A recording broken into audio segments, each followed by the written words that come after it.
Chaque semaine, la gauche semble soulever un problème de drogue. La dépénalisation du cannabis la semaine dernière avec Vincent Peillon, quelle polémique. Et cette semaine, Marisol Touraine qui annonce avant la fin de l'année une expérimentation, du moins elle le souhaite, d'une salle de shoot. C'est l'une des problématiques de santé publique les plus complexes, où l'hypocrisie se mêle honnêtement au doute.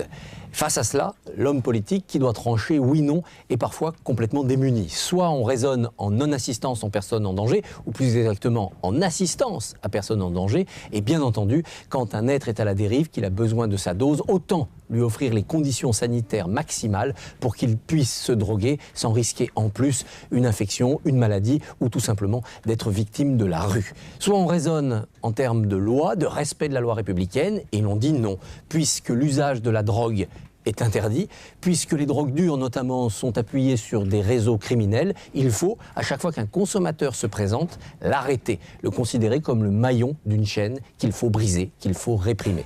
Bien entendu, d'un côté, c'est le cœur qui parle, mais le cœur doit aussi avoir un cerveau, et de l'autre, c'est la raison qui parle, mais la raison ne peut être inhumaine, surtout en République. Bernard Debré, lui aussi, dit quelque chose de juste, en tant que médecin comme en tant qu'homme politique, quand il signale qu'en cas d'accident dans une salle de shoot, une overdose, un problème, qu'en cas d'agression aux alentours d'une salle de shoot, on cherchera le responsable, et le responsable, ce sera l'État.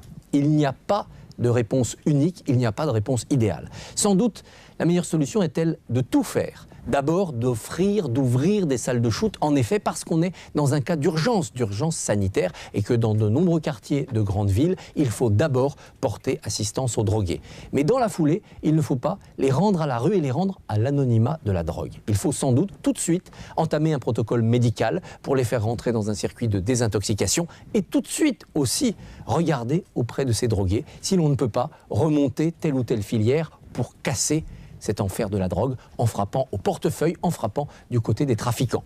Plus facile à dire qu'à faire. Mais si le pouvoir de gauche veut être convaincant en ouvrant ces salles de shoot, il doit proposer à la nation un programme complet. Un programme complet pour sortir les drogués de leur dépendance et ne pas les installer dans la dépendance avec, entre guillemets, ce confort des salles de shoot, et un programme complet pour sortir la France de la drogue, c'est-à-dire un programme de lutte musclé, un programme de lutte sans pitié contre les trafiquants. Ce sera le cas à Marseille, où on a vu que derrière les règlements de compte, il y avait souvent le trafic de drogue. Ce sera le cas aussi dans les salles de shoot. Ce sera le cas partout, parce que le champ de bataille contre la drogue, il est sur tout le territoire.